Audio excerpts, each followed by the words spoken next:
The Wendigo, by Algernon Blackwood. A considerable number of hunting parties were out that year without finding so much as a fresh trail, for the moose were uncommonly shy, and the various Nimrods returned to the bosoms of their respective families with the best excuses the facts of their imaginations could suggest. Dr. Cathcart, among others, came back without a trophy, but he brought instead the memory of an experience which he declares was worth all the bull moose that had ever been shot. But then Cathcart, of Aberdeen, was interested in other things besides moose, amongst them the vagaries of the human mind.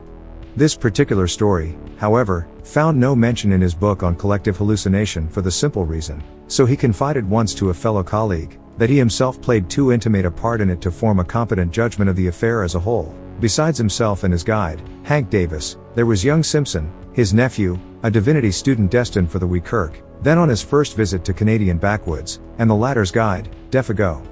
Joseph Défago was a French Canuck, who had strayed from his native province of Quebec years before, and had got caught in Rat Portage when the Canadian Pacific Railway was building. A man who, in addition to his unparalleled knowledge of woodcraft and bush lore, could also sing the old voyageur songs and tell a capital hunting yarn into the bargain. He was deeply susceptible, moreover, to that singular spell which the wilderness lays upon certain lonely natures, and he loved the wild solitudes with a kind of romantic passion that amounted almost to an obsession. The life of the backwoods fascinated him, whence, doubtless, his surpassing efficiency in dealing with their mysteries. On this particular expedition he was Hank's choice. Hank knew him and swore by him. He also swore at him, just as a pal might, and since he had a vocabulary of picturesque, if utterly meaningless, oaths, the conversation between the two stalwart and hardy woodsmen was often of a rather lively description.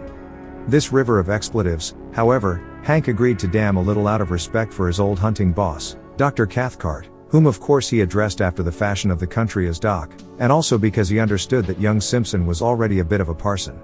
He had, however, one objection to Défago, and one only, which was, that the French Canadian sometimes exhibited what Hank described as the output of a cursed and dismal mind, meaning apparently that he sometimes was true to type, Latin type, and suffered fits of a kind of silent moroseness when nothing could induce him to utter speech. Défago, that is to say, was imaginative and melancholy. And, as a rule, it was too long a spell of civilization that induced the attacks, for a few days of the wilderness invariably cured them. This, then, was the party of four that found themselves in camp the last week in October of that shy moose year way up in the wilderness north of Rat Portage, a forsaken and desolate country. There was also Punk, an Indian, who had accompanied Dr. Cathcart and Hank on their hunting trips in previous years, and who acted as cook. His duty was merely to stay in camp, catch fish, and prepare venison steaks and coffee at a few minutes' notice. He dressed in the worn-out clothes bequeathed to him by former patrons, and, except for his coarse black hair and dark skin, he looked in these city garments no more like a real redskin than a stage Negro looks like a real African. For all that, however, Punk had in him still the instincts of his dying race. His taciturn silence and his endurance survived, also his superstition. The party round the blazing fire that night were despondent, for a week had passed without a single sign of recent moose discovering itself. Défago had sung his song and plunged into a story, but Hank, in bad humor, reminded him so often that he kept mussing up the facts so, that it was most all nothing but a petered out lie, that the Frenchman had finally subsided into a sulky silence which nothing seemed likely to break. Dr. Cathcart and his nephew were fairly done after an exhausting day. Punk was washing up the dishes, grunting to himself under the lean-to of branches, where he later also slept. No one troubled to stir the slowly dying fire. Overhead the stars were brilliant in a sky quite wintry, and there was so little wind that ice was already forming stealthily along the shores of the still lake behind them. The silence of the vast listening forest stole forward and enveloped them. Hank broke in suddenly with his nasal voice. "I'm in favor of breaking new ground tomorrow, Doc," he observed with energy, looking across at his employer. "We don't stand a dead Dago's chance around here." "Agreed," said Cathcart, always a man of few words. "Think the idea's good?" "Sure Pop, it's good," Hank resumed with confidence. "S'pose, now, you and I strike west, up Garden Lake way for a change. None of us ain't touched that quiet bit of land yet, I'm with you. And you, Défago, take Mr. Simpson along in the small canoe, skip across the lake, portage over into 50 Island water, and take a good squint down that their southern shore.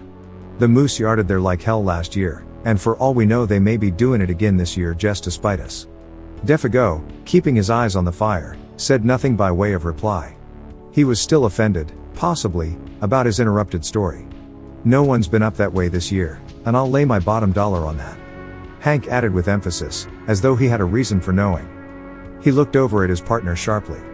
Better take the little silk tent and stay away a couple of nights, he concluded, as though the matter were definitely settled. For Hank was recognized as general organizer of the hunt, and in charge of the party. It was obvious to anyone that Défago did not jump at the plan, but his silence seemed to convey something more than ordinary disapproval, and across his sensitive dark face there passed a curious expression like a flash of firelight, not so quickly, however, that the three men had not time to catch it. He funked for some reason, I thought, Simpson said afterwards in the tent he shared with his uncle. Dr. Cathcart made no immediate reply, although the look had interested him enough at the time for him to make a mental note of it. The expression had caused him a passing uneasiness he could not quite account for at the moment. But Hank, of course, had been the first to notice it, and the odd thing was that instead of becoming explosive or angry over the other's reluctance, he at once began to humor him a bit. But there ain't no special reason why no one's been up there this year, he said with a perceptible hush in his tone. Not the reason you mean, anyway. Last year it was the fires that kept folks out, and this year I guess it just happened so, that's all. His manner was clearly meant to be encouraging. Joseph Défago raised his eyes a moment, then dropped them again. A breath of wind stole out of the forest and stirred the embers into a passing blaze. Dr. Cathcart again noticed the expression in the guide's face, and again he did not like it. But this time the nature of the look betrayed itself. In those eyes, for an instant, he caught the gleam of a man scared in his very soul. It disquieted him more than he cared to admit. "Bad Indians up that way?" he asked, with a laugh to ease matters a little, while Simpson, too sleepy to notice this subtle byplay, moved off to bed with a prodigious yawn. Or anything wrong with the country?" he added, when his nephew was out of hearing. Hank met his eye with something less than his usual frankness. "He's just skeered," he replied good-humoredly. "Skeered stiff about some old fairy tale. That's all, ain't it, old pard?" And he gave Défago a friendly kick on the moccasin foot that lay nearest the fire.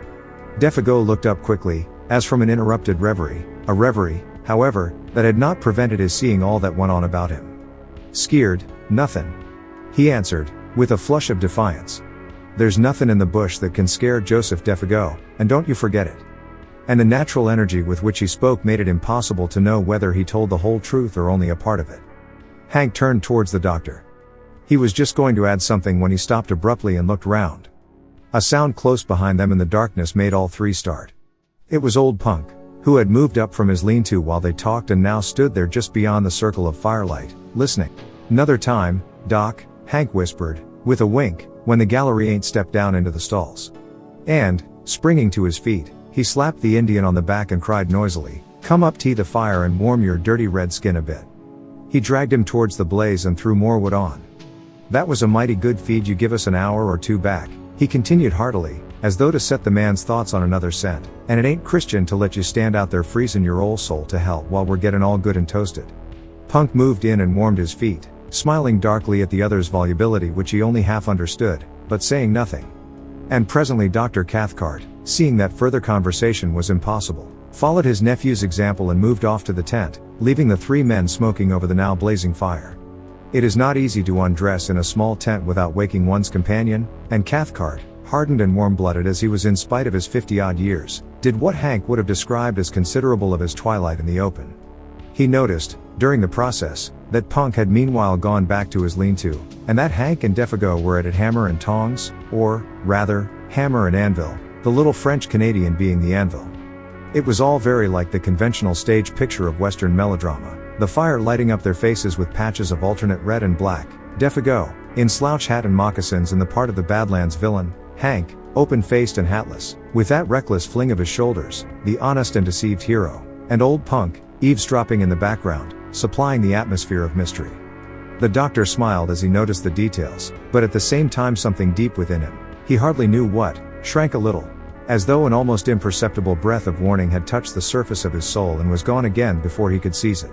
Probably it was traceable to that scared expression he had seen in the eyes of Défago, probably for this hint of fugitive emotion otherwise escaped his usually so keen analysis. Défago, he was vaguely aware, might cause trouble somehow. He was not as steady a guide as Hank, for instance, further than that he could not get. He watched the men a moment longer before diving into the stuffy tent where Simpson already slept soundly. Hank, he saw, was swearing like a mad African in a New York redacted saloon, but it was the swearing of affection. The ridiculous oaths flew freely now that the cause of their obstruction was asleep. Presently he put his arm almost tenderly upon his comrade's shoulder, and they moved off together into the shadows where their tent stood faintly glimmering. Punk, too, a moment later followed their example and disappeared between his odorous blankets in the opposite direction. Dr. Cathcart then likewise turned in, weariness and sleep still fighting in his mind with an obscure curiosity to know what it was that had scared Défago about the country up 50 Island Waterway, wondering, too, why Punk's presence had prevented the completion of what Hank had to say. Then sleep overtook him. He would know tomorrow. Hank would tell him the story while they trudged after the elusive moose. Deep silence fell about the little camp, planted there so audaciously in the jaws of the wilderness. The lake gleamed like a sheet of black glass beneath the stars. The cold air pricked. In the draughts of night that poured their silent tide from the depths of the forest, with messages from distant ridges and from lakes just beginning to freeze, there lay already the faint, bleak odors of coming winter. White men, with their dull scent, might never have divined them. The fragrance of the wood fire would have concealed from them these almost electrical hints of moss and bark and hardening swamp 100 miles away. Even Hank and Défago, subtly in league with the soul of the woods as they were, would probably have spread their delicate nostrils in vain, but an hour later, when all slept like the dead, old Punk crept from his blankets and went down to the shore of the lake like a shadow, silently, as only Indian blood can move. He raised his head and looked about him. The thick darkness rendered sight of small avail, but, like the animals, he possessed other senses that darkness could not mute. He listened, then sniffed the air. Motionless as a hemlock stem he stood there. After 5 minutes again he lifted his head and sniffed, and yet once again. A tingling of the wonderful nerves that betrayed itself by no outer sign, ran through him as he tasted the keen air. Then, merging his figure into the surrounding blackness in a way that only wild men and animals understand, he turned, still moving like a shadow, and went stealthily back to his lean-to and his bed. And soon after he slept, the change of wind he had divined stirred gently the reflection of the stars within the lake. Rising among the far ridges of the country beyond 50 Island Water, it came from the direction in which he had stared, and it passed over the sleeping camp with a faint and sighing murmur through the tops of the big trees that was almost too delicate to be audible. With it, down the desert paths of night, though too faint, too high even for the Indian's hair-like nerves, there passed a curious, thin odor, strangely disquieting, an odor of something that seemed unfamiliar, utterly unknown. The French Canadian and the man of Indian blood each stirred uneasily in his sleep just about this time, though neither of them woke. Then the ghost of that unforgettably strange odor passed away and was lost among the leagues of tenantless forest beyond. In the morning the camp was astir before the sun. There had been a light fall of snow during the night and the air was sharp. Punk had done his duty betimes, for the odors of coffee and fried bacon reached every tent. All were in good spirits. Wind shifted, cried Hank vigorously, watching Simpson and his guide already loading the small canoe. It's across the lake, dead right for you fellers. And the snow'll make bully trails. If there's any moose mussing around up thar, they'll not get so much as a tail end scent of you with the wind as it is. Good luck, Monsieur Défago. He added, facetiously giving the name its French pronunciation for once, bon chance. Défago returned the good wishes, apparently in the best of spirits, the silent mood gone. Before 8 o'clock old Punk had the camp to himself. Cathcart and Hank were far along the trail that led westwards, while the canoe that carried Défago and Simpson, with silk tent and grub for 2 days, was already a dark speck bobbing on the bosom of the lake, going due east. The wintry sharpness of the air was tempered now by a sun that topped the wooded ridges and blazed with a luxurious warmth upon the world of lake and forest below. Loons flew skimming through the sparkling spray that the wind lifted, divers shook their dripping heads to the sun and popped smartly out of sight again, and as far as I could reach rose the leagues of endless, crowding bush, desolate in its lonely sweep and grandeur, untrodden by foot of man, and stretching its mighty and unbroken carpet right up to the frozen shores of Hudson Bay. Simpson, who saw it all for the first time as he paddled hard in the bows of the dancing canoe, was enchanted by its austere beauty. His heart drank in the sense of freedom and great spaces just as his lungs drank in the cool and perfumed wind. Behind him in the stern seat, singing fragments of his native shanties, Défago steered the craft of birch bark like a thing of life, answering cheerfully all his companions' questions. Both were gay and light-hearted. On such occasions men lose the superficial, worldly distinctions, they become human beings working together for a common end. Simpson, the employer, and Défago the employed, among these primitive forces, were simply, two men, the guider and the guided. Superior knowledge, of course, assumed control, and the younger man fell without a second thought into the quasi-subordinate position. He never dreamed of objecting when Défago dropped the Mr., and addressed him as say, Simpson, or Simpson, boss, which was invariably the case before they reached the farther shore after a stiff paddle of 12 miles against a head wind. He only laughed, and liked it, then ceased to notice it at all. For this divinity student was a young man of parts and character, though as yet, of course, untraveled, and on this trip, the first time he had seen any country but his own and little Switzerland, the huge scale of things somewhat bewildered him. It was one thing, he realized, to hear about primeval forests, but quite another to see them. While to dwell in them and seek acquaintance with their wild life was, again, an initiation that no intelligent man could undergo without a certain shifting of personal values hitherto held for permanent and sacred. Simpson knew the first faint indication of this emotion when he held the new .303 rifle in his hands and looked along its pair of faultless, gleaming barrels. The 3 days' journey to their headquarters, by lake and portage, had carried the process a stage farther. And now that he was about to plunge beyond even the fringe of wilderness where they were camped into the virgin heart of uninhabited regions as vast as Europe itself, the true nature of the situation stole upon him with an effect of delight and awe that his imagination was fully capable of appreciating. It was himself and Défago against a multitude, at least, against a titan. The bleak splendors of these remote and lonely forests rather overwhelmed him with the sense of his own littleness. That stern quality of the tangled backwoods which can only be described as merciless and terrible, rose out of these far blue woods swimming upon the horizon, and revealed itself. He understood the silent warning. He realized his own utter helplessness. Only Défago, as a symbol of a distant civilization where man was master, stood between him and a pitiless death by exhaustion and starvation.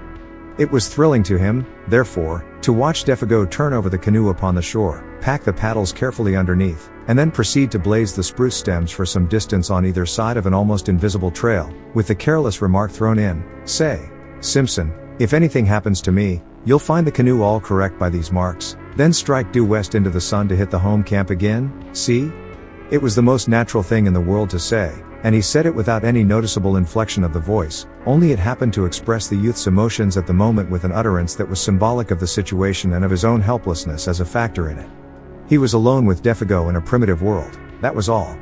The canoe, another symbol of man's ascendancy, was now to be left behind. Those small yellow patches, made on the trees by the axe, were the only indications of its hiding place. Meanwhile, shouldering the packs between them, each man carrying his own rifle, they followed the slender trail over rocks and fallen trunks and across half-frozen swamps, skirting numerous lakes that fairly gemmed the forest, their borders fringed with mist, and towards 5 o'clock found themselves suddenly on the edge of the woods, looking out across a large sheet of water in front of them, dotted with pine-clad islands of all describable shapes and sizes. 50 island water, announced Défago wearily, and the sun just going to dip his bald old head into it.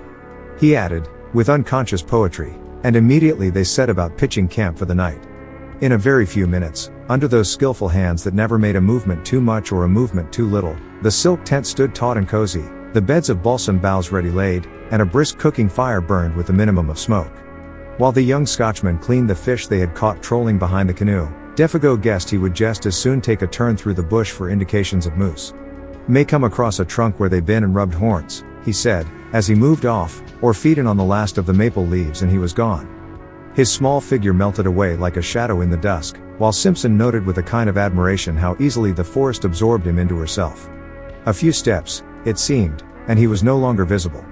Yet there was little underbrush hereabouts, the trees stood somewhat apart, well spaced, and in the clearings grew silver birch and maple, spear-like and slender, against the immense stems of spruce and hemlock. But for occasional prostrate monsters, and the boulders of gray rock that thrust uncouth shoulders here and there out of the ground, it might well have been a bit of park in the old country. Almost, one might have seen in it the hand of man. A little to the right, however, began the great burnt section, miles in extent, proclaiming its real character, brûlé, as it is called, where the fires of the previous year had raged for weeks, and the blackened stumps now rose gaunt and ugly, bereft of branches, like gigantic match heads stuck into the ground, savage and desolate beyond words. The perfume of charcoal and rain-soaked ashes still hung faintly about it. The dusk rapidly deepened, the glades grew dark, the crackling of the fire and the wash of little waves along the rocky lake shore were the only sounds audible. The wind had dropped with the sun, and in all that vast world of branches nothing stirred. Any moment, it seemed, the woodland gods, who are to be worshipped in silence and loneliness, might stretch their mighty and terrific outlines among the trees. In front, through doorways pillared by huge straight stems, lay the stretch of 50 island water, a crescent-shaped lake some 15 miles from tip to tip, and perhaps 5 miles across where they were camped. A sky of rose and saffron, more clear than any atmosphere Simpson had ever known, still dropped its pale streaming fires across the waves, where the islands, 100, surely, rather than 50, floated like the fairy barks of some enchanted fleet. Fringed with pines, whose crests fingered most delicately the sky, they almost seemed to move upwards as the light faded, about to weigh anchor and navigate the pathways of the heavens instead of the currents of their native and desolate lake. And strips of colored cloud, like flaunting pennons, signaled their departure to the stars. The beauty of the scene was strangely uplifting. Simpson smoked the fish and burned his fingers into the bargain in his efforts to enjoy it and at the same time tend the frying pan and the fire. Yet, ever at the back of his thoughts, lay that other aspect of the wilderness, the indifference to human life, the merciless spirit of desolation which took no note of man. The sense of his utter loneliness, now that even Défago had gone, came close as he looked about him and listened for the sound of his companion's returning footsteps. There was pleasure in the sensation, yet with it a perfectly comprehensible alarm. And instinctively the thought stirred in him, what could I, do, if anything happened and he did not come back? They enjoyed their well-earned supper, eating untold quantities of fish, and drinking unmilked tea strong enough to kill men who had not covered 30 miles of hard going, eating little on the way. And when it was over, they smoked and told stories round the blazing fire, laughing, stretching weary limbs, and discussing plans for the morrow. Défago was in excellent spirits, though disappointed at having no signs of moose to report. But it was dark and he had not gone far. The brûlée, too, was bad. His clothes and hands were smeared with charcoal. Simpson, watching him, realized with renewed vividness their position, alone together in the wilderness. Défago, he said presently, these woods, you know, are a bit too big to feel quite at home in, to feel comfortable in, I mean. Eh? He merely gave expression to the mood of the moment. He was hardly prepared for the earnestness, the solemnity even, with which the guide took him up. You've hit it right, Simpson, boss, he replied, fixing his searching brown eyes on his face, and that's the truth, sure. There's no end to 'em, no end at all. Then he added in a lowered tone as if to himself, there's lots found out that, and gone plumb to pieces, but the man's gravity of manner was not quite to the other's liking. It was a little too suggestive for this scenery and setting. He was sorry he had broached the subject. He remembered suddenly how his uncle had told him that men were sometimes stricken with a strange fever of the wilderness, when the seduction of the uninhabited wastes caught them so fiercely that they went forth, half fascinated, half deluded, to their death. And he had a shrewd idea that his companion held something in sympathy with that queer type. He led the conversation on to other topics, on to Hank and the doctor, for instance, and the natural rivalry as to who should get the first sight of moose.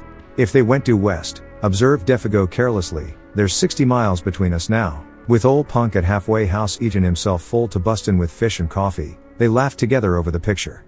But the casual mention of those 60 miles again made Simpson realize the prodigious scale of this land where they hunted. 60 miles was a mere step, 200 little more than a step.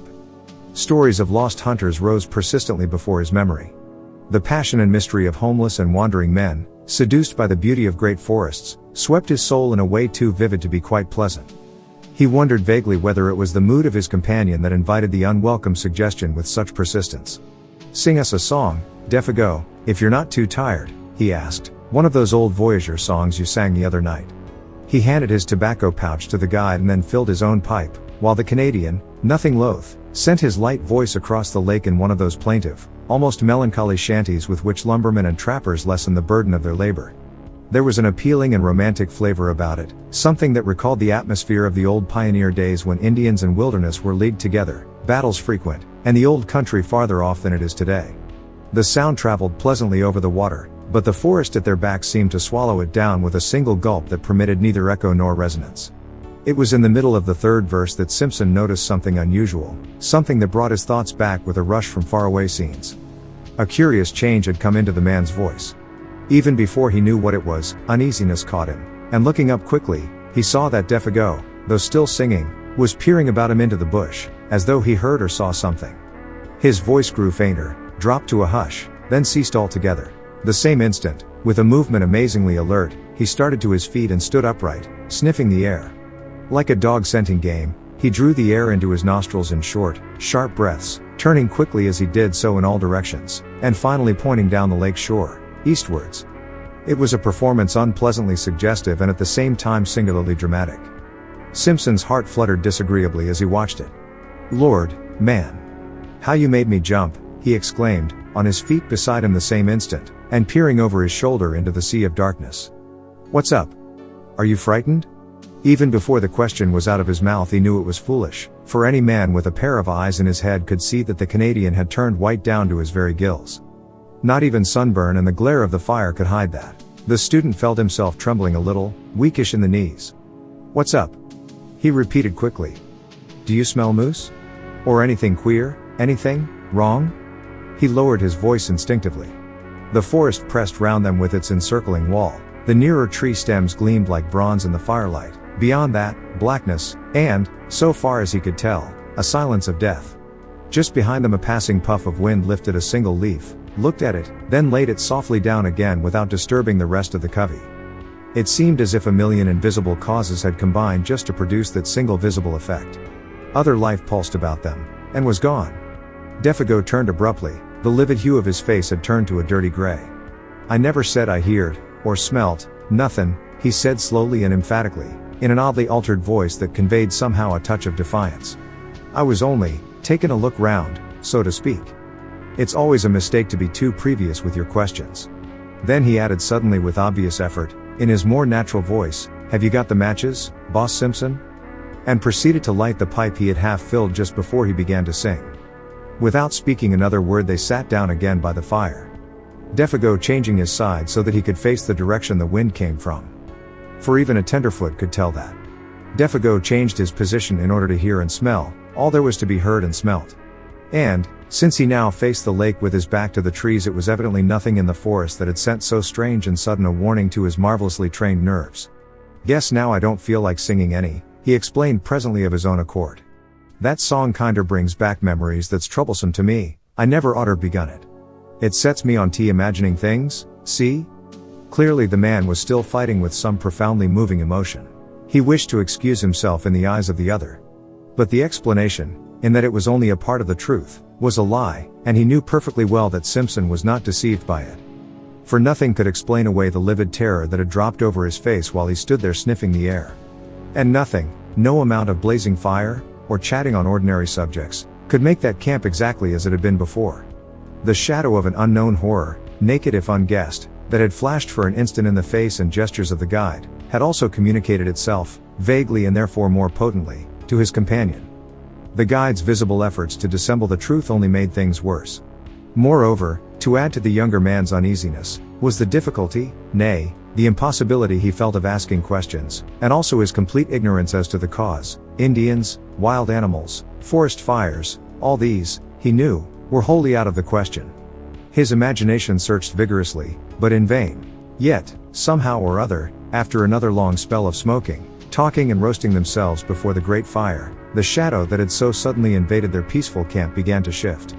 Perhaps Défago's efforts, or the return of his quiet and normal attitude accomplished this. Perhaps Simpson himself had exaggerated the affair out of all proportion to the truth, or possibly the vigorous air of the wilderness brought its own powers of healing. Whatever the cause, the feeling of immediate horror seemed to have passed away as mysteriously as it had come, for nothing occurred to feed it. Simpson began to feel that he had permitted himself the unreasoning terror of a child. He put it down partly to a certain subconscious excitement that this wild and immense scenery generated in his blood, partly to the spell of solitude, and partly to overfatigue. That pallor in the guide's face was, of course, uncommonly hard to explain, yet it might have been due in some way to an effect of firelight, or his own imagination. He gave it the benefit of the doubt. He was Scotch. When a somewhat unordinary emotion has disappeared, the mind always finds a dozen ways of explaining away its causes. Simpson lit a last pipe and tried to laugh to himself. On getting home to Scotland it would make quite a good story. He did not realize that this laughter was a sign that terror still lurked in the recesses of his soul, that, in fact, it was merely one of the conventional signs by which a man, seriously alarmed, tries to persuade himself that he is not so. Défago, however, heard that low laughter and looked up with surprise on his face. The two men stood, side by side, kicking the embers about before going to bed. It was 10 o'clock, a late hour for hunters to be still awake. "What's ticklin' yer?" he asked in his ordinary tone, yet gravely. I was thinking of our little toy woods at home, just at that moment," stammered Simpson, coming back to what really dominated his mind. And startled by the question, and comparing them to all this, and he swept his arm round to indicate the bush. A pause followed in which neither of them said anything. All the same, I wouldn't laugh about it, if I was you, Défago added, looking over Simpson's shoulder into the shadows. There's places in there nobody won't never see into, nobody knows what lives in there either. Too big, too far off? The suggestion in the guide's manner was immense and horrible. Défago nodded. The expression on his face was dark. He, too, felt uneasy. The younger man understood that in a hinterland of this size there might well be depths of wood that would never in the life of the world be known or trodden. The thought was not exactly the sort he welcomed. In a loud voice, cheerfully, he suggested that it was time for bed. But the guide lingered, tinkering with the fire, arranging the stones needlessly, doing a dozen things that did not really need doing. Evidently there was something he wanted to say, yet found it difficult to get at. Say, you, Boss Simpson, he began suddenly, as the last shower of sparks went up into the air, you don't smell nothing, do you? Nothing particular, I mean? The commonplace question, Simpson realized, veiled a dreadfully serious thought in his mind. A shiver ran down his back. Nothing but burning wood, he replied firmly, kicking again at the embers. The sound of his own foot made him start. And all the evening you ain't smelt nothing? Persisted the guide, peering at him through the gloom. Nothing extraordinary, and different to anything else you ever smelt before? No, man, nothing at all. He replied aggressively, half angrily. Défago's face cleared. That's good, he exclaimed with evident relief. That's good to hear. Have you? Asked Simpson sharply, and the same instant regretted the question. The Canadian came closer in the darkness. He shook his head. I guess not, he said, though without overwhelming conviction. It must have been just that song of mine that did it. It's the song they sing in lumber camps and godforsaken places like that, when they're scared the Wendigo's somewhere around, doing a bit of swift traveling. And what's the Wendigo, pray? Simpson asked quickly, irritated because again he could not prevent that sudden shiver of the nerves. He knew that he was close upon the man's terror and the cause of it. Yet a rushing passionate curiosity overcame his better judgment, and his fear. Défago turned swiftly and looked at him as though he were suddenly about to shriek. His eyes shone, but his mouth was wide open. Yet all he said, or whispered rather, for his voice sank very low, was, it's nothing but what those lousy fellers believe when they've been hid in the bottle too long, a sort of great animal that lives up yonder. He jerked his head northwards, quick as lightning in its tracks, and bigger than anything else in the bush, and ain't supposed to be very good to look at, that's all. A backwoods superstition, began Simpson, moving hastily toward the tent in order to shake off the hand of the guide that clutched his arm. Come, hurry up for God's sake, and get the lantern going. It's time we were in bed and asleep if we're going to be up with the sun tomorrow. The guide was close on his heels. I'm coming, he answered out of the darkness, I'm coming. And after a slight delay he appeared with the lantern and hung it from a nail in the front pole of the tent. The shadows of 100 trees shifted their places quickly as he did so, and when he stumbled over the rope, diving swiftly inside, the whole tent trembled as though a gust of wind struck it. The two men lay down, without undressing, upon their beds of soft balsam boughs, cunningly arranged.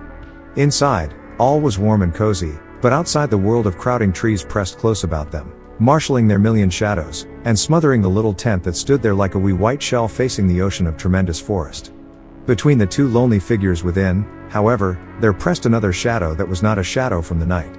It was the shadow cast by the strange fear, never wholly exorcised, that had leapt suddenly upon Défago in the middle of his singing. And Simpson, as he lay there, watching the darkness through the open flap of the tent, ready to plunge into the fragrant abyss of sleep, knew first that unique and profound stillness of a primeval forest when no wind stirs, and when the night has weight and substance that enters into the soul to bind a veil about it, then sleep took him. Thus, it seemed to him, at least. Yet it was true that the lap of the water, just beyond the tent door, still beat time with his lessening pulses when he realized that he was lying with his eyes open and that another sound had recently introduced itself with cunning softness between the splash and murmur of the little waves. And, long before he understood what this sound was, it had stirred in him the centers of pity and alarm. He listened intently, though at first in vain, for the running blood beat all its drums too noisily in his ears. Did it come, he wondered, from the lake, or from the woods? Then, suddenly, with a rush and a flutter of the heart, he knew that it was close beside him in the tent, and, when he turned over for a better hearing, it focused itself unmistakably not 2 feet away. It was a sound of weeping. Défago upon his bed of branches was sobbing in the darkness as though his heart would break, the blankets evidently stuffed against his mouth to stifle it. And his first feeling, before he could think or reflect, was the rush of a poignant and searching tenderness. This intimate, human sound, heard amid the desolation about them, woke pity. It was so incongruous, so pitifully incongruous, and so vain. Tears, in this vast and cruel wilderness, of what avail? He thought of a little child crying in mid-Atlantic. Then, of course, with fuller realization, and the memory of what had gone before, came the descent of the terror upon him, and his blood ran cold. Défago, he whispered quickly, "What's the matter?" He tried to make his voice very gentle. "Are you in pain, unhappy?" There was no reply, but the sound ceased abruptly. He stretched his hand out and touched him. The body did not stir. "Are you awake?" For it occurred to him that the man was crying in his sleep. "Are you cold?" He noticed that his feet, which were uncovered, projected beyond the mouth of the tent. He spread an extra fold of his own blankets over them. The guide had slipped down in his bed, and the branches seemed to have been dragged with him. He was afraid to pull the body back again, for fear of waking him. One or two tentative questions he ventured softly, but though he waited for several minutes there came no reply, nor any sign of movement. Presently he heard his regular and quiet breathing, and putting his hand again gently on the breast, felt the steady rise and fall beneath. "Let me know if anything's wrong," he whispered, "or if I can do anything. Wake me at once if you feel queer." He hardly knew what to say. He lay down again, thinking and wondering what it all meant.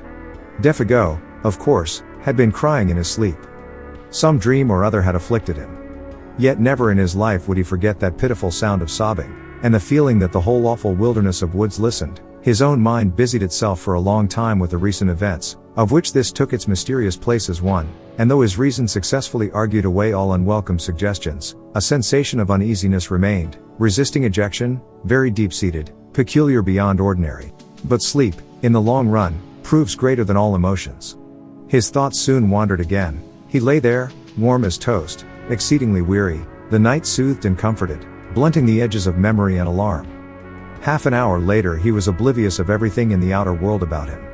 Yet sleep, in this case, was his great enemy, concealing all approaches, smothering the warning of his nerves.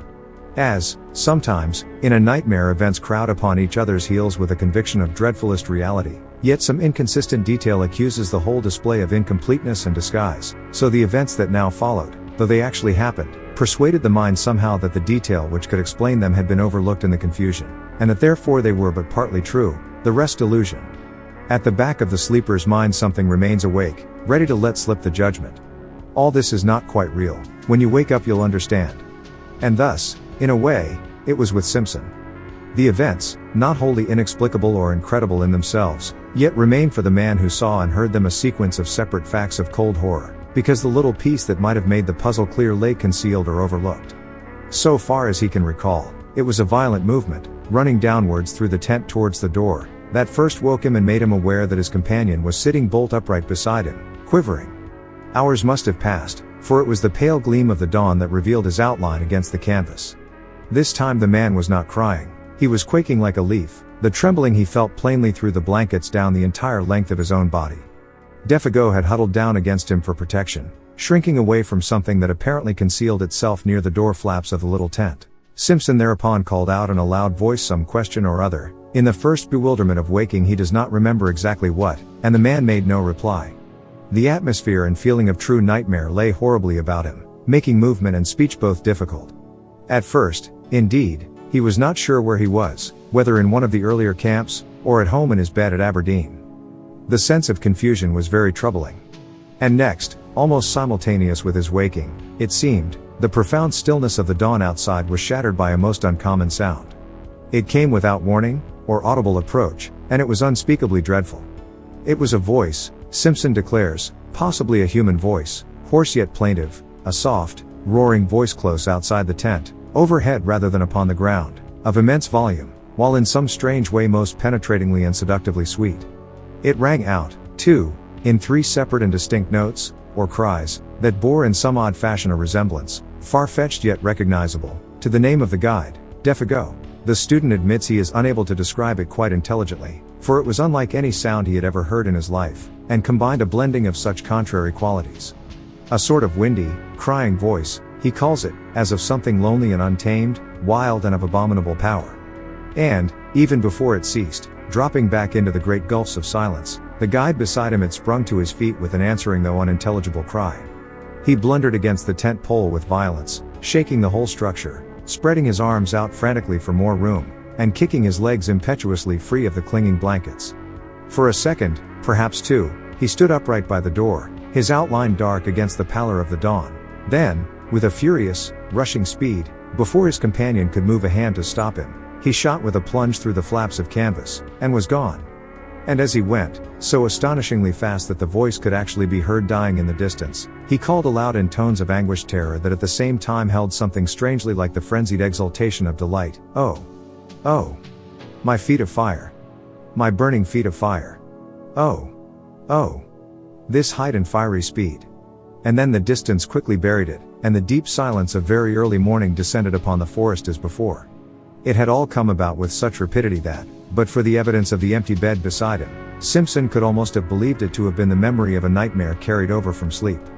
He still felt the warm pressure of that vanished body against his side. There lay the twisted blankets in a heap, the very tent yet trembled with the vehemence of the impetuous departure. The strange words rang in his ears, as though he still heard them in the distance, wild language of a suddenly stricken mind. Moreover, it was not only the senses of sight and hearing that reported uncommon things to his brain. For even while the man cried and ran, he had become aware that a strange perfume, faint yet pungent, pervaded the interior of the tent. And it was at this point, it seems, brought to himself by the consciousness that his nostrils were taking this distressing odor down into his throat, that he found his courage, sprang quickly to his feet, and went out. The gray light of dawn that dropped, cold and glimmering, between the trees revealed the scene tolerably well. There stood the tent behind him, soaked with dew, the dark ashes of the fire, still warm, the lake, white beneath a coating of mist, the islands rising darkly out of it like objects packed in wool, and patches of snow beyond among the clearer spaces of the bush, everything cold, still, waiting for the sun. But nowhere a sign of the vanished guide, still, doubtless, flying at frantic speed through the frozen woods. There was not even the sound of disappearing footsteps, nor the echoes of the dying voice. He had gone, utterly.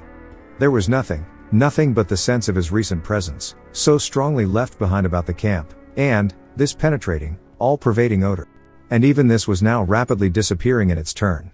In spite of his exceeding mental perturbation, Simpson struggled hard to detect its nature, and define it, but the ascertaining of an elusive scent, not recognized subconsciously and at once, is a very subtle operation of the mind. And he failed. It was gone before he could properly seize or name it. Approximate description, even, seems to have been difficult, for it was unlike any smell he knew. Acrid rather, not unlike the odor of a lion, he thinks, yet softer and not wholly unpleasing, with something almost sweet in it that reminded him of the scent of decaying garden leaves, earth, and the myriad, nameless perfumes that make up the odor of a big forest. Yet the odor of lions is the phrase with which he usually sums it all up. Then, it was wholly gone, and he found himself standing by the ashes of the fire in a state of amazement and stupid terror that left him the helpless prey of anything that chose to happen. Had a muskrat poked its pointed muzzle over a rock, or a squirrel scuttled in that instant down the bark of a tree, he would most likely have collapsed without more ado and fainted. For he felt about the whole affair the touch somewhere of a great outer horror, and his scattered powers had not as yet had time to collect themselves into a definite attitude of fighting self-control. Nothing did happen, however. A great kiss of wind ran softly through the awakening forest, and a few maple leaves here and there rustled tremblingly to earth. The sky seemed to grow suddenly much lighter. Simpson felt the cool air upon his cheek and uncovered head, realized that he was shivering with the cold, and, making a great effort, realized next that he was alone in the bush, and that he was called upon to take immediate steps to find and succor his vanished companion. Make an effort, accordingly, he did, though an ill-calculated and futile one. With that wilderness of trees about him, the sheet of water cutting him off behind, and the horror of that wild cry in his blood, he did what any other inexperienced man would have done in similar bewilderment. He ran about, without any sense of direction, like a frantic child, and called loudly without ceasing the name of the guide, Défago. Défago. Défago, he yelled, and the trees gave him back the name as often as he shouted, only a little softened, Défago. Défago. Défago. He followed the trail that lay a short distance across the patches of snow, and then lost it again where the trees grew too thickly for snow to lie. He shouted till he was hoarse, until the sound of his own voice and all that unanswering and listening world began to frighten him. His confusion increased in direct ratio to the violence of his efforts. His distress became formidably acute, till at length his exertions defeated their own object, and from sheer exhaustion he headed back to the camp again. It remains a wonder that he ever found his way. It was with great difficulty, and only after numberless false clues, that he at last saw the white tent between the trees, and so reached safety. Exhaustion then applied its own remedy, and he grew calmer. He made the fire and breakfasted. Hot coffee and bacon put a little sense and judgment into him again, and he realized that he had been behaving like a boy. He now made another, and more successful attempt to face the situation collectively, and, a nature naturally plucky coming to his assistance, he decided that he must first make as thorough a search as possible, failing success in which, he must find his way into the home camp as best he could and bring help. And this was what he did. Taking food, matches and rifle with him, and a small axe to blaze the trees against his return journey, he set forth. It was 8 o'clock when he started, the sun shining over the tops of the trees in a sky without clouds. Pinned to a stake by the fire, he left a note in case Défago returned while he was away. This time, according to a careful plan, he took a new direction, intending to make a wide sweep that must sooner or later cut into indications of the guide's trail, and, before he had gone a quarter of a mile he came across the tracks of a large animal in the snow, and beside it the light and smaller tracks of what were beyond question human feet, the feet of Défago. The relief he at once experienced was natural, though brief, for at first sight he saw in these tracks a simple explanation of the whole matter. These big marks had surely been left by a bull moose that, wind against it, had blundered upon the camp, and uttered its singular cry of warning and alarm the moment its mistake was apparent. Défago, in whom the hunting instinct was developed to the point of uncanny perfection, had scented the brute coming down the wind hours before. His excitement and disappearance were due, of course, to his, then the impossible explanation at which he grasped faded, as common sense showed him mercilessly that none of this was true. No guide, much less a guide like Défago, could have acted in so irrational a way, going off even without his rifle. The whole affair demanded a far more complicated elucidation. When he remembered the details of it all, the cry of terror, the amazing language, the gray face of horror when his nostrils first caught the new odor, that muffled sobbing in the darkness, and, for this, too, now came back to him dimly, the man's original aversion for this particular bit of country. Besides, now that he examined them closer, these were not the tracks of a bull moose at all. Hank had explained to him the outline of a bull's hoofs, of a cow's or calf's, too, for that matter. He had drawn them clearly on a strip of birch bark. And these were wholly different. They were big, round, ample, and with no pointed outline as of sharp hoofs. He wondered for a moment whether bear tracks were like that. There was no other animal he could think of, for caribou did not come so far south at this season, and, even if they did, would leave hoof marks. They were ominous signs, these mysterious writings left in the snow by the unknown creature that had lured a human being away from safety, and when he coupled them in his imagination with that haunting sound that broke the stillness of the dawn, a momentary dizziness shook his mind, distressing him again beyond belief. He felt the threatening aspect of it all. And, stooping down to examine the marks more closely, he caught a faint whiff of that sweet yet pungent odor that made him instantly straighten up again, fighting a sensation almost of nausea. Then his memory played him another evil trick. He suddenly recalled those uncovered feet projecting beyond the edge of the tent, and the body's appearance of having been dragged towards the opening, the man shrinking from something by the door when he woke later. The details now beat against his trembling mind with concerted attack. They seemed to gather in those deep spaces of the silent forest about him, where the host of trees stood waiting, listening, watching to see what he would do. The woods were closing round him. With the persistence of true pluck, however, Simpson went forward, following the tracks as best he could, smothering these ugly emotions that sought to weaken his will. He blazed innumerable trees as he went, ever fearful of being unable to find the way back, and calling aloud at intervals of a few seconds the name of the guide. The dull tapping of the axe upon the massive trunks, and the unnatural accents of his own voice became at length sounds that he even dreaded to make, dreaded to hear. For they drew attention without ceasing to his presence and exact whereabouts, and if it were really the case that something was hunting himself down in the same way that he was hunting down another, with a strong effort, he crushed the thought out the instant it rose.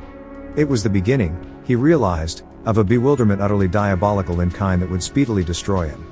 Although the snow was not continuous, lying merely in shallow flurries over the more open spaces, he found no difficulty in following the tracks for the first few miles.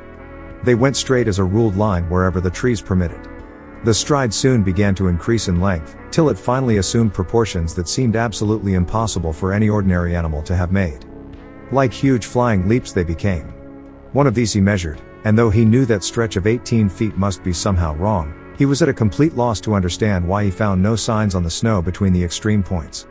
But what perplexed him even more, making him feel his vision had gone utterly awry, was that Défago's stride increased in the same manner, and finally covered the same incredible distances.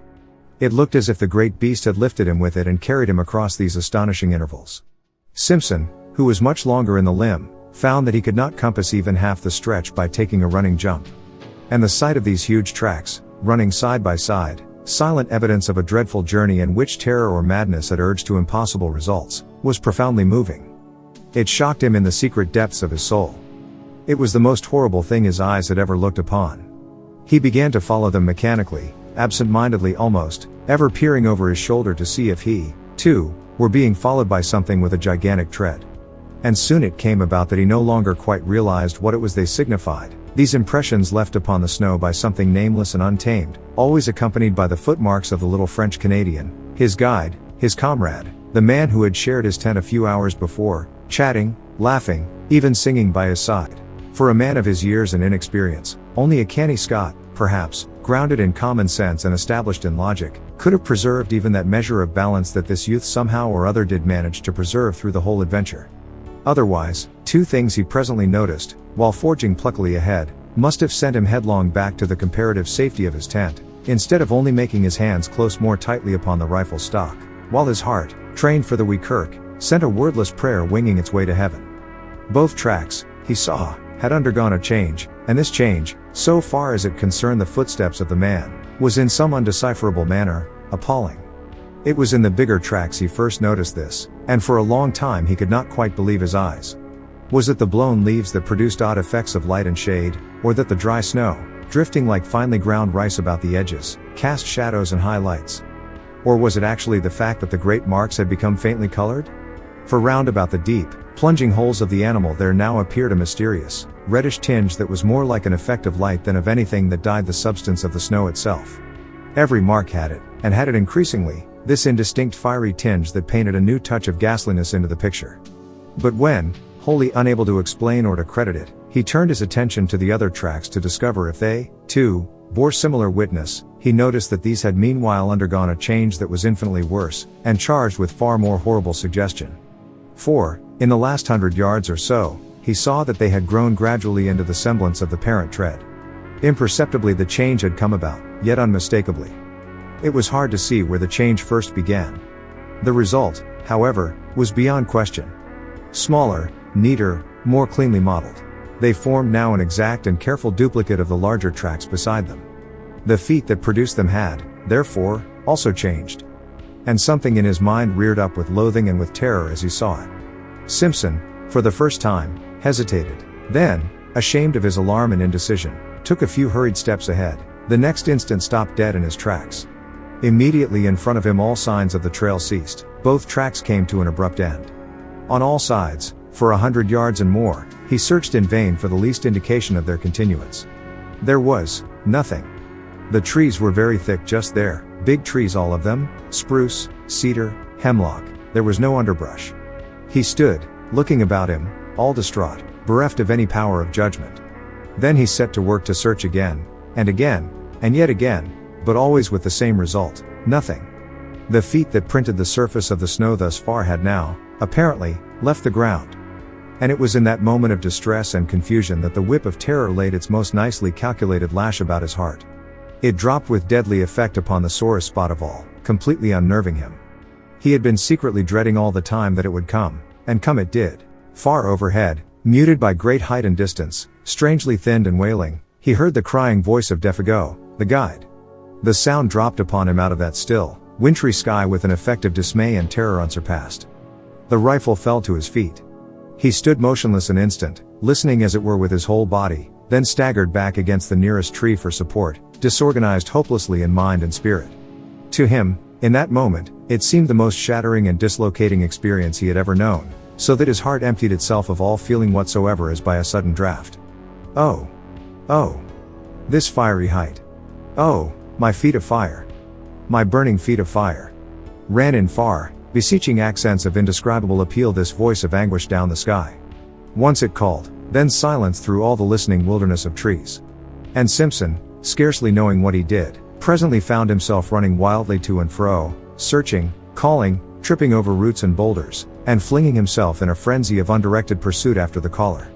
Behind the screen of memory and emotion with which experience veils events, he plunged, distracted and half deranged, picking up false lights like a ship at sea, terror in his eyes and heart and soul. For the panic of the wilderness had called to him in that far voice, the power of untamed distance, the enticement of the desolation that destroys. He knew in that moment all the pains of someone hopelessly and irretrievably lost, suffering the lust and travail of a soul in the final loneliness. A vision of Défago, eternally hunted, driven and pursued across the ski vastness of those ancient forests, fled like a flame across the dark ruin of his thoughts. It seemed ages before he could find anything in the chaos of his disorganized sensations to which he could anchor himself steady for a moment, and think. The cry was not repeated. His own hoarse calling brought no response. The inscrutable forces of the wild had summoned their victim beyond recall, and held him fast. Yet he searched and called, it seems, for hours afterwards, for it was late in the afternoon when at length he decided to abandon a useless pursuit and return to his camp on the shores of 50 Island Water. Even then he went with reluctance, that crying voice still echoing in his ears. With difficulty he found his rifle and the homeward trail. The concentration necessary to follow the badly blazed trees, and a biting hunger that gnawed, helped to keep his mind steady. Otherwise, he admits, the temporary aberration he had suffered might have been prolonged to the point of positive disaster. Gradually the ballast shifted back again, and he regained something that approached his normal equilibrium. But for all that the journey through the gathering dusk was miserably haunted. He heard innumerable following footsteps, voices that laughed and whispered, and saw figures crouching behind trees and boulders, making signs to one another for a concerted attack the moment he had passed. The creeping murmur of the wind made him start and listen. He went stealthily, trying to hide where possible, and making as little sound as he could. The shadows of the woods, hitherto protective or covering merely, had now become menacing, challenging, and the pageantry in his frightened mind masked a host of possibilities that were all the more ominous for being obscure. The presentiment of a nameless doom lurked ill-concealed behind every detail of what had happened. It was really admirable how he emerged victor in the end. Men of riper powers and experience might have come through the ordeal with less success. He had himself tolerably well in hand, all things considered, and his plan of action proves it. Sleep being absolutely out of the question and traveling an unknown trail in the darkness equally impracticable, he sat up the whole of that night, rifle in hand, before a fire he never for a single moment allowed to die down. The severity of the haunted vigil marked his soul for life, but it was successfully accomplished, and with the very first signs of dawn he set forth upon the long return journey to the home camp to get help. As before, he left a written note to explain his absence, and to indicate where he had left a plentiful cache of food and matches, though he had no expectation that any human hands would find them. How Simpson found his way alone by the lake and forest might well make a story in itself, for to hear him tell it is to know the passionate loneliness of soul that a man can feel when the wilderness holds him in the hollow of its illimitable hand, and laughs. It is also to admire his indomitable pluck. He claims no skill, declaring that he followed the almost invisible trail mechanically, and without thinking. And this, doubtless, is the truth. He relied upon the guiding of the unconscious mind, which is instinct. Perhaps, too, some sense of orientation, known to animals and primitive men, may have helped as well, for through all that tangled region he succeeded in reaching the exact spot where Défago had hidden the canoe nearly 3 days before with the remark, "Strike due west across the lake into the sun to find the camp." There was not much sun left to guide him, but he used his compass to the best of his ability, embarking in the frail craft for the last 12 miles of his journey with a sensation of immense relief that the forest was at last behind him. And, fortunately, the water was calm. He took his line across the center of the lake instead of coasting round the shores for another 20 miles. Fortunately, too, the other hunters were back. The light of their fires furnished a steering point without which he might have searched all night long for the actual position of the camp. It was close upon midnight all the same when his canoe grated on the sandy cove, and Hank, Punk and his uncle, disturbed in their sleep by his cries, ran quickly down and helped a very exhausted and broken specimen of Scotch humanity over the rocks toward a dying fire. The sudden entrance of his prosaic uncle into this world of wizardry and horror that had haunted him without interruption now for 2 days and 2 nights, had the immediate effect of giving to the affair an entirely new aspect. The sound of that crisp "Helloa, my boy. And what's up now?" and the grasp of that dry and vigorous hand introduced another standard of judgment. A revulsion of feeling washed through him. He realized that he had let himself go rather badly. He even felt vaguely ashamed of himself. The native hard-headedness of his race reclaimed him. And this doubtless explains why he found it so hard to tell that group round the fire everything. He told enough, however, for the immediate decision to be arrived at that a relief party must start at the earliest possible moment, and that Simpson, in order to guide it capably, must first have food and, above all, sleep. Dr. Cathcart, observing the lad's condition more shrewdly than his patient knew, gave him a very slight injection of morphine. For 6 hours he slept like the dead. From the description carefully written out afterwards by this student of divinity, it appears that the account he gave to the astonished group omitted sundry vital and important details. He declares that, with his uncle's wholesome, matter-of-fact countenance staring him in the face, he simply had not the courage to mention them. Thus, all the search party gathered, it would seem, was that Défago had suffered in the night an acute and inexplicable attack of mania, had imagined himself called by someone or something, and had plunged into the bush after it without food or rifle, where he must die a horrible and lingering death by cold and starvation unless he could be found and rescued in time. In time, moreover, meant at once. In the course of the following day, however, they were off by 7. Leaving Punk in charge with instructions to have food and fire always ready, Simpson found it possible to tell his uncle a good deal more of the story's true inwardness, without divining that it was drawn out of him as a matter of fact by a very subtle form of cross-examination. By the time they reached the beginning of the trail, where the canoe was laid up against the return journey, he had mentioned how Défago spoke vaguely of something he called a Wendigo, how he cried in his sleep, how he imagined an unusual scent about the camp, and had betrayed other symptoms of mental excitement. He also admitted the bewildering effect of that extraordinary odor upon himself, pungent and acrid like the odor of lions. And by the time they were within an easy hour of 50 Island Water he had let slip the further fact, a foolish avowal of his own hysterical condition, as he felt afterwards, that he had heard the vanished guide call for help. He omitted the singular phrases used, for he simply could not bring himself to repeat the preposterous language. Also, while describing how the man's footsteps in the snow had gradually assumed an exact miniature likeness of the animal's plunging tracks, he left out the fact that they measured a wholly incredible distance. It seemed a question, nicely balanced between individual pride and honesty, what he should reveal and what suppress. He mentioned the fiery tinge in the snow, for instance, yet shrank from telling that body and bed had been partly dragged out of the tent, with the net result that Dr. Cathcart, adroit psychologist that he fancied himself to be, had assured him clearly enough exactly where his mind, influenced by loneliness, bewilderment and terror, had yielded to the strain and invited delusion. While praising his conduct, he managed at the same time to point out where, when, and how his mind had gone astray. He made his nephew think himself finer than he was by judicious praise, yet more foolish than he was by minimizing the value of the evidence. Like many another materialist, that is, he lied cleverly on the basis of insufficient knowledge, because the knowledge supplied seemed to his own particular intelligence inadmissible. The spell of these terrible solitudes, he said, cannot leave any mind untouched, any mind, that is, possessed of the higher imaginative qualities. It has worked upon yours exactly as it worked upon my own when I was your age. The animal that haunted your little camp was undoubtedly a moose, for the belling of a moose may have, sometimes, a very peculiar quality of sound. The colored appearance of the big tracks was obviously a defect of vision in your own eyes produced by excitement. The size and stretch of the tracks we shall prove when we come to them. But the hallucination of an audible voice, of course, is one of the commonest forms of delusion due to mental excitement, an excitement, my dear boy, perfectly excusable, and, let me add, wonderfully controlled by you under the circumstances. For the rest, I am bound to say, you have acted with a splendid courage, for the terror of feeling oneself lost in this wilderness is nothing short of awful, and, had I been in your place, I don't for a moment believe I could have behaved with 1/4 of your wisdom and decision. The only thing I find it uncommonly difficult to explain is, that, damned odor. It made me feel sick, I assure you, declared his nephew, positively dizzy. His uncle's attitude of calm omniscience, merely because he knew more psychological formulae, made him slightly defiant. It was so easy to be wise in the explanation of an experience one has not personally witnessed. A kind of desolate and terrible odor is the only way I can describe it, he concluded, glancing at the features of the quiet, unemotional man beside him. I can only marvel, was the reply, that under the circumstances it did not seem to you even worse. The dry words, Simpson knew, hovered between the truth, and his uncle's interpretation of the truth. And so at last they came to the little camp and found the tent still standing, the remains of the fire, and the piece of paper pinned to a stake beside it, untouched. The cache, poorly contrived by inexperienced hands, however, had been discovered and opened, by muskrats, mink and squirrel. The matches lay scattered about the opening, but the food had been taken to the last crumb. Well, fellers, he ain't here, exclaimed Hank loudly after his fashion.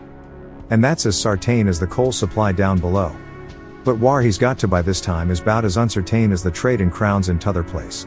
The presence of a divinity student was no barrier to his language at such a time, though for the reader's sake it may be severely edited.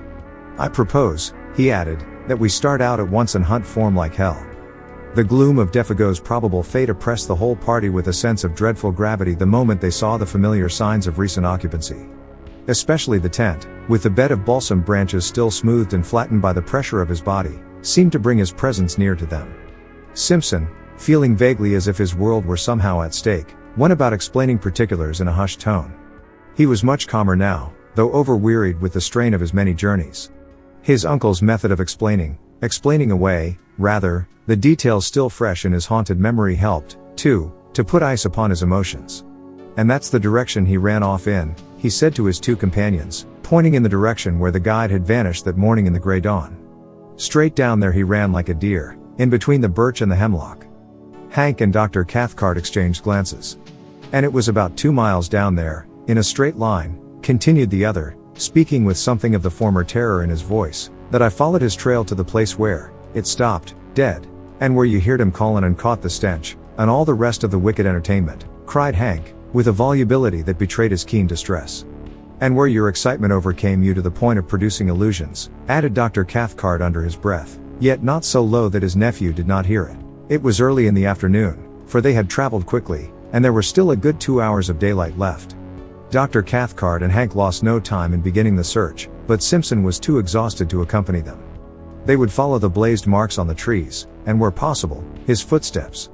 Meanwhile the best thing he could do was to keep a good fire going, and rest.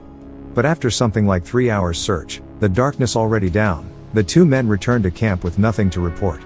Fresh snow had covered all signs, and though they had followed the blazed trees to the spot where Simpson had turned back, they had not discovered the smallest indication of a human being, or for that matter, of an animal. There were no fresh tracks of any kind, the snow lay undisturbed. It was difficult to know what was best to do, though in reality there was nothing more they could do. They might stay and search for weeks without much chance of success. The fresh snow destroyed their only hope, and they gathered round the fire for supper, a gloomy and despondent party. The facts, indeed, were sad enough, for Défago had a wife at Rat Portage, and his earnings were the family's sole means of support. Now that the whole truth in all its ugliness was out, it seemed useless to deal in further disguise or pretense. They talked openly of the facts and probabilities. It was not the first time, even in the experience of Dr. Cathcart, that a man had yielded to the singular seduction of the solitudes and gone out of his mind. Défago, moreover, was predisposed to something of the sort, for he already had a touch of melancholia in his blood, and his fiber was weakened by bouts of drinking that often lasted for weeks at a time. Something on this trip, one might never know precisely what, had sufficed to push him over the line, that was all. And he had gone off into the great wilderness of trees and lakes to die by starvation and exhaustion. The chances against his finding camp again were overwhelming. The delirium that was upon him would also doubtless have increased, and it was quite likely he might do violence to himself and so hasten his cruel fate. Even while they talked, indeed, the end had probably come. On the suggestion of Hank, his old pal, however, they proposed to wait a little longer and devote the whole of the following day, from dawn to darkness, to the most systematic search they could devise. They would divide the territory between them. They discussed their plan in great detail. All that men could do they would do. And, meanwhile, they talked about the particular form in which the singular panic of the wilderness had made its attack upon the mind of the unfortunate guide. Hank, though familiar with the legend in its general outline, obviously did not welcome the turn the conversation had taken. He contributed little, though that little was illuminating. For he admitted that a story ran over all this section of country to the effect that several Indians had seen the Wendigo along the shores of 50 Island Water in the fall of last year, and that this was the true reason of Défago's disinclination to hunt there. Hank doubtless felt that he had in a sense helped his old pal to death by over-persuading him. When an Indian goes crazy, he explained, talking to himself more than to the others, it's always put that he's seen the Wendigo. And poor old Défago was superstitious down to his very heels. And then Simpson, feeling the atmosphere more sympathetic, told over again the full story of his astonishing tale. He left out no details this time. He mentioned his own sensations and gripping fears. He only omitted the strange language used. But Défago surely had already told you all these details of the Wendigo legend, my dear fellow, insisted the doctor. I mean, he had talked about it, and thus put into your mind the ideas which your own excitement afterwards developed? whereupon Simpson again repeated the facts. Défago, he declared, had barely mentioned the beast. He, Simpson, knew nothing of the story, and, so far as he remembered, had never even read about it. Even the word was unfamiliar. Of course he was telling the truth, and Dr. Cathcart was reluctantly compelled to admit the singular character of the whole affair. He did not do this in words so much as in manner, however. He kept his back against a good, stout tree, he poked the fire into a blaze the moment it showed signs of dying down. He was quicker than any of them to notice the least sound in the night about them. A fish jumping in the lake, a twig snapping in the bush, the dropping of occasional fragments of frozen snow from the branches overhead where the heat loosened them. His voice, too, changed a little in quality, becoming a shade less confident, lower also in tone. Fear, to put it plainly, hovered close about that little camp, and though all three would have been glad to speak of other matters, the only thing they seemed able to discuss was this, the source of their fear. They tried other subjects in vain, there was nothing to say about them. Hank was the most honest of the group, he said next to nothing. He never once, however, turned his back to the darkness. His face was always to the forest, and when wood was needed he didn't go farther than was necessary to get it. A wall of silence wrapped them in, for the snow, though not thick, was sufficient to deaden any noise, and the frost held things pretty tight besides. No sound but their voices and the soft roar of the flames made itself heard. Only, from time to time, something soft as the flutter of a pine moth's wings went past them through the air. No one seemed anxious to go to bed. The hour slipped towards midnight. The legend is picturesque enough, observed the doctor after one of the longer pauses, speaking to break it rather than because he had anything to say, for the Wendigo is simply the call of the wild personified, which some natures hear to their own destruction. That's about it, Hank said presently. And there's no misunderstanding when you hear it. It calls you by name right enough. Another pause followed. Then Dr. Cathcart came back to the forbidden subject with a rush that made the others jump. The allegory is significant, he remarked, looking about him into the darkness, for the voice, they say, resembles all the minor sounds of the bush, wind, falling water, cries of the animals, and so forth. And, once the victim hears that, he's off for good, of course. His most vulnerable points, moreover, are said to be the feet and the eyes, the feet, you see, for the lust of wandering, and the eyes for the lust of beauty. The poor beggar goes at such a dreadful speed that he bleeds beneath the eyes, and his feet burn. Dr. Cathcart, as he spoke, continued to peer uneasily into the surrounding gloom. His voice sank to a hushed tone. The Wendigo, he added, is said to burn his feet, owing to the friction, apparently caused by its tremendous velocity, till they drop off, and new ones form exactly like its own. Simpson listened in horrified amazement, but it was the pallor on Hank's face that fascinated him most. He would willingly have stopped his ears and closed his eyes, had he dared. It don't always keep to the ground neither, came in Hank's slow, heavy drawl, for it goes so high that he thinks the stars have set him all afire. And it'll take great thumpin' jumps sometimes, and run along the tops of the trees, carrying its partner with it, and then droppin' him just as a fish hawk'll drop a pickerel to kill it before eatin'. And its food, of all the muck in the whole bush is, moss. And he laughed a short, unnatural laugh. It's a moss eater, is the Wendigo, he added, looking up excitedly into the faces of his companions. Moss eater, he repeated, with a string of the most outlandish oaths he could invent. But Simpson now understood the true purpose of all this talk. What these two men, each strong and experienced in his own way, dreaded more than anything else was silence. They were talking against time. They were also talking against darkness, against the invasion of panic, against the admission reflection might bring that they were in an enemy's country, against anything, in fact, rather than allow their inmost thoughts to assume control. He himself, already initiated by the awful vigil with terror, was beyond both of them in this respect. He had reached the stage where he was immune. But these two, the scoffing, analytical doctor, and the honest, dogged backwoodsman, each sat trembling in the depths of his being. Thus the hours passed, and thus, with lowered voices and a kind of taut inner resistance of spirit, this little group of humanity sat in the jaws of the wilderness and talked foolishly of the terrible and haunting legend. It was an unequal contest, all things considered, for the wilderness had already the advantage of first attack, and of a hostage. The fate of their comrade hung over them with a steadily increasing weight of oppression that finally became insupportable. It was Hank, after a pause longer than the preceding ones that no one seemed able to break, who first let loose all this pent-up emotion in very unexpected fashion, by springing suddenly to his feet and letting out the most ear-shattering yell imaginable into the night. He could not contain himself any longer, it seemed. To make it carry even beyond an ordinary cry, he interrupted its rhythm by shaking the palm of his hand before his mouth. "That's for Défago," he said, looking down at the other two with a queer, defiant laugh, "for it's my belief the sandwiched oaths may be omitted, that my old partner's not far from us at this very minute."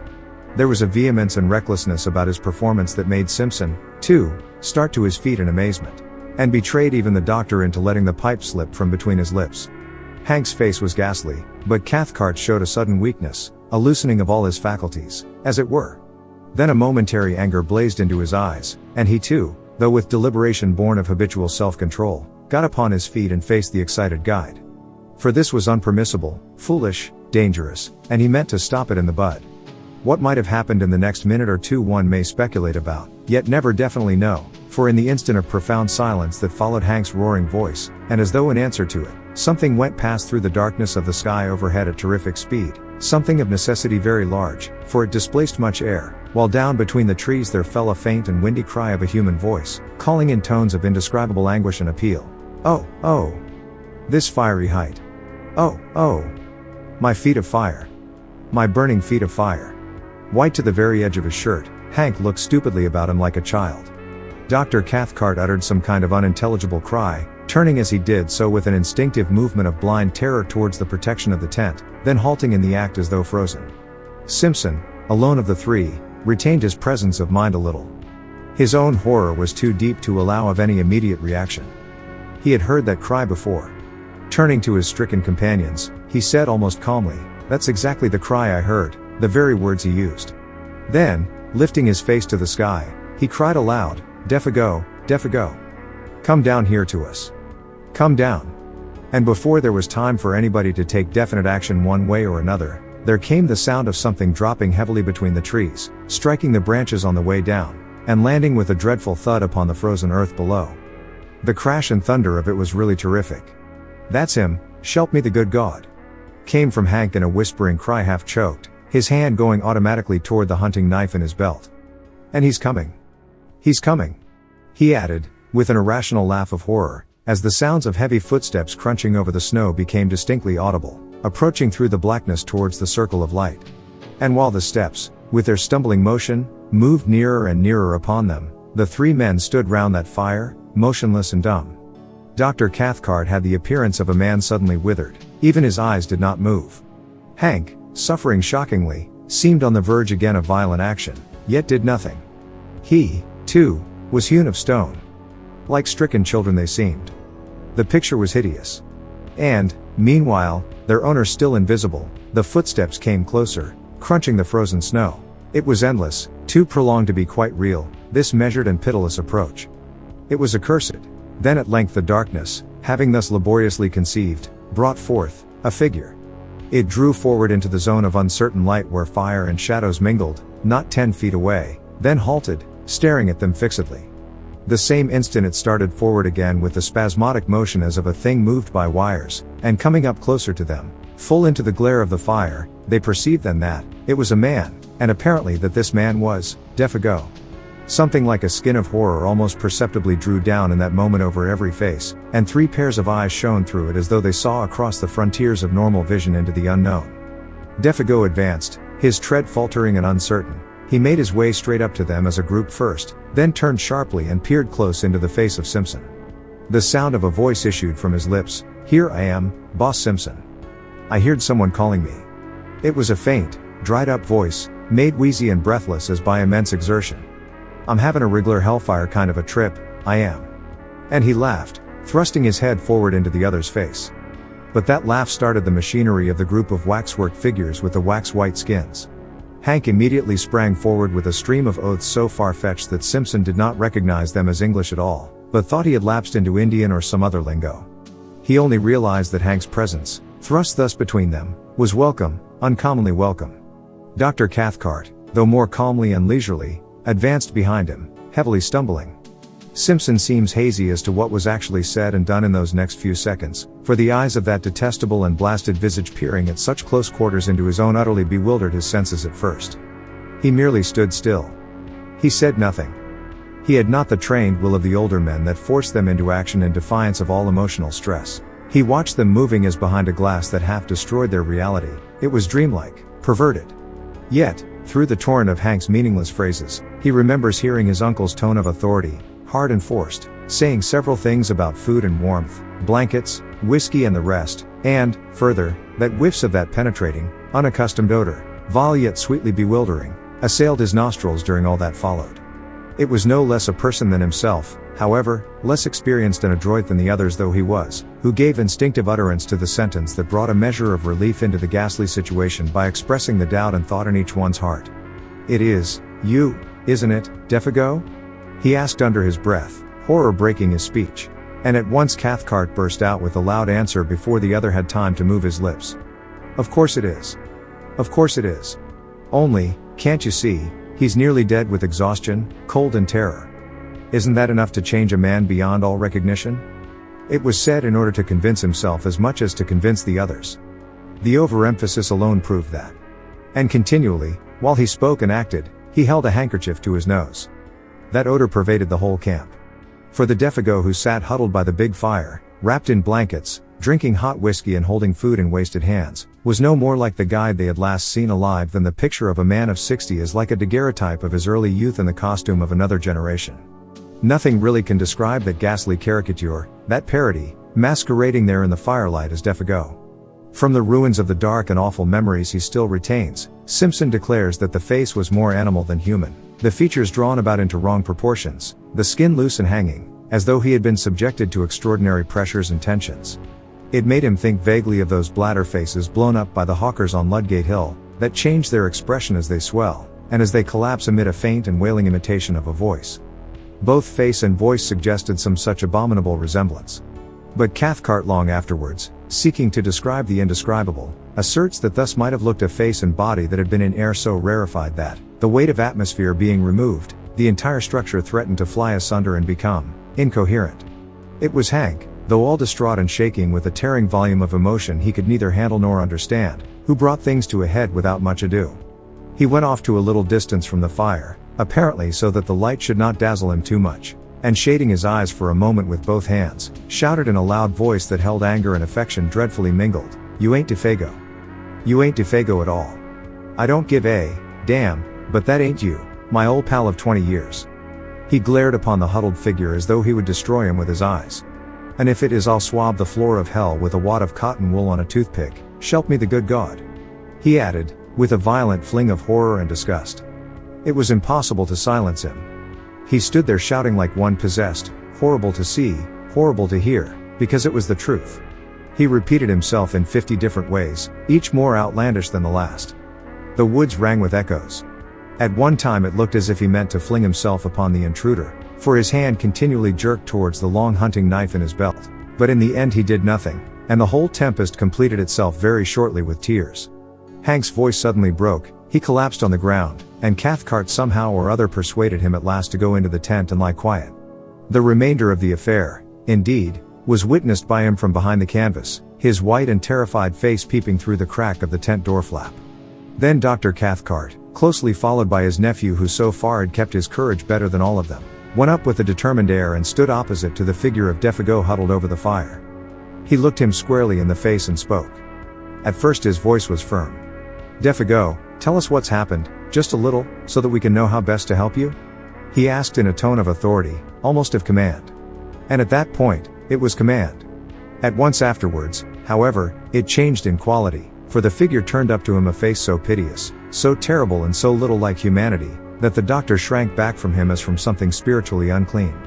Simpson, watching close behind him, says he got the impression of a mask that was on the verge of dropping off, and that underneath they would discover something black and diabolical, revealed in utter nakedness. "Out with it, man, out with it," Cathcart cried, terror running neck and neck with entreaty. "None of us can stand this much longer." It was the cry of instinct over reason. And then Défago, smiling whitely, answered in that thin and fading voice that already seemed passing over into a sound of quite another character, "I seen that great Wendigo thing," he whispered, sniffing the air about him exactly like an animal. "I been with it too." Whether the poor devil would have said more, or whether Dr. Cathcart would have continued the impossible cross-examination cannot be known. For at that moment the voice of Hank was heard yelling at the top of his voice from behind the canvas that concealed all but his terrified eyes. Such a howling was never heard. His feet. "Oh, God, His feet. Look at his great changed feet. Défago, shuffling where he sat, had moved in such a way that for the first time his legs were in full light and his feet were visible. Yet Simpson had no time, himself, to see properly what Hank had seen. And Hank has never seen fit to tell. That same instant, with a leap like that of a frightened tiger, Cathcart was upon him, bundling the folds of blanket about his legs with such speed that the young student caught little more than a passing glimpse of something dark and oddly massed where moccasined feet ought to have been, and saw even that, but with uncertain vision. Then, before the doctor had time to do more, or Simpson time to even think a question, much less ask it, Défago was standing upright in front of them, balancing with pain and difficulty, and upon his shapeless and twisted visage an expression so dark and so malicious that it was, in the true sense, monstrous. "Now you seen it too," he wheezed, "you seen my fiery, burning feet. And now, that is, unless you kin save me and prevent, it's 'bout time for." His piteous and beseeching voice was interrupted by a sound that was like the roar of wind coming across the lake. The trees overhead shook their tangled branches. The blazing fire bent its flames as before a blast. And something swept with a terrific, rushing noise about the little camp and seemed to surround it entirely in a single moment of time. Défago shook the clinging blankets from his body, turned towards the woods behind, and with the same stumbling motion that had brought him, was gone, before anyone could move muscle to prevent him, gone with an amazing, blundering swiftness that left no time to act. The darkness positively swallowed him, and less than a dozen seconds later, above the roar of the swaying trees and the shout of the sudden wind, all three men, watching and listening with stricken hearts, heard a cry that seemed to drop down upon them from a great height of sky and distance. "Oh, oh! This fiery height! Oh, oh! My feet of fire! My burning feet of fire!" then died away, into untold space and silence. Dr. Cathcart, suddenly master of himself, and therefore of the others, was just able to seize Hank violently by the arm as he tried to dash headlong into the bush. "But I want tear no, you!" shrieked the guide. "I want tear see. That ain't him at all, but some devil that's shunted into his place. Somehow or other, he admits he never quite knew how he accomplished it, he managed to keep him in the tent and pacify him." The doctor, apparently, had reached the stage where reaction had set in and allowed his own innate force to conquer.